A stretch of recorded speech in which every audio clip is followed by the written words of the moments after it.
Tuco, my pops was a rubbish dad. My father was a rubbish dad. Man, brother, sorry to hear that, man. Sorry to hear that. The only thing I can say to that is become the father you wish your father was, brother. Become the father you wish your father was. Your father gave you an example, and maybe he gave you an example of how not to be a father. That will be forever entrenched. But one day, if not already, you will become a father. And when you walk unknowing, without a playbook, just going on pure raw instinct, you're going to look back for examples.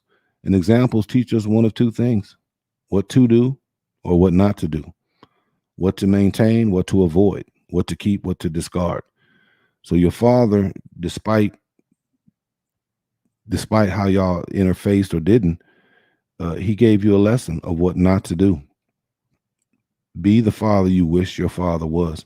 And then look for other adult fatherly figures for counsel, that they can give you advice. And I don't mean philosophical, ethereal advice. There's room for that. But I'm talking about, no, how you change the dang diaper.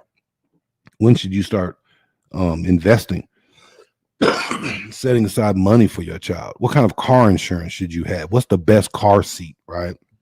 You want some very practical advice from people who have went through it. How do you stop the baby from crying, right? You're going to tell you to put them in the car seat and take a drive, or get one of them little bitty pills. You put it in their mouth and they chew on it. It helps their teething. What's the best talcum powder to put on the baby's butt when you're changing diapers, right? How to be a father, the importance of ground play, the importance of tickling and laughing and letting the baby crawl all over you, right? That's touch and that's affirmation, right? You want very practical advice. He never cared about his children emotionally and didn't interact with us. That's why I asked about doing something about fathers. Yeah, Tuko. Let's maybe do a collaboration. We could think of some collective questions, and I could moderate it and facilitate it, and you could chime in. And there's countless other young people that are in your same situation, man, in your same situation. And unfortunately, when you're raising babies or birthing babies without preparation, and you put them into single parent situations, they're going to feel some way about that. And it is one of the most stinging realities for a child, is to grow up and to look about and see two-parent homes, or to look about and see single-parent homes, and to then miss out on the opportunity to feel the embrace, the words, the discipline, the love, the care of two parents. And then all that reality or burden falls squarely and heavily on the shoulder of a single parent, right? All we can do is break cycles, become the fathers we wish our fathers were. He's dead now. This black man made children but didn't care about them. Yeah. I'm assuming you're biracial, brother. I don't know where you are on that spectrum. But the black man made children but didn't care about them. I would say let's fast forward maybe 20 years from now, and some new form of technology where the democratic process of showing up in boxes and contributing and sharing from people who don't know each other personally, but have interest in a common platform. And then someone will type in, and the moderator or the facilitator or the person will click on it. And then they'll say, my dad, Tuco, was a great father. My dad, Tuco, was there from jump. I've never known a second of life without him. Break that cycle, men. And it starts with condoms. It starts with condoms. Make a baby out of preparation, not passion. Man, we have to know this. We've been capable of producing children since we were 15 years old and out of puberty. We have a very important, powerful thing, the capacity to be a part of giving life. But we're accountable to that life until our death, assuming we transition first. It's a seminal act of life and one of the greatest things that we can do. And it starts with our ejaculation. But problematically, psychologically, we have to start with our intellectual preparation and realize the power of laying down with another person, and to do that for one, knowing we might be connected to that person for many decades. It's a powerful act. Sex is. We dabble in it oftentimes too frivolously, too fleetingly, but it is the seminal way by which you produce a life. Are you ready for a life?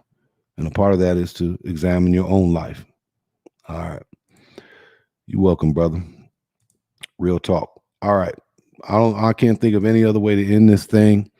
Beautiful family. If y'all are listening in, you find value in the content, I need you. I need you.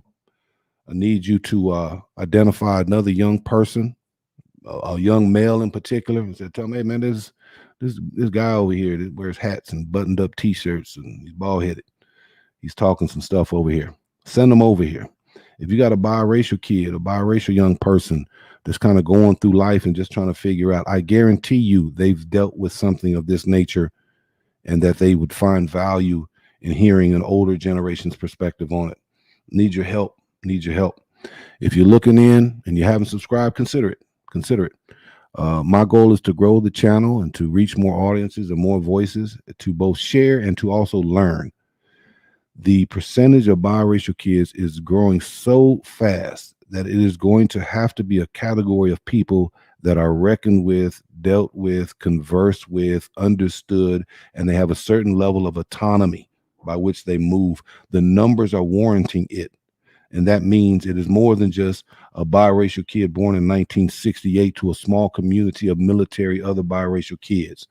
This thing is beginning to permeate the broader society, and it's important that we understand something about the biracial life lived, journey, experience, and ultimately the variables of how they are represented across various statistical guidelines, because that is how cultural communities understand the health and vibrancy of their culture. They examine it upon statistical lines. Things that are good, they applaud. Things that are problematic, they seek to resolve. That is the action of culture. Culture is not just talk, walk, look, music, popular culture. Culture is an action. And you can only move towards information that you're aware of.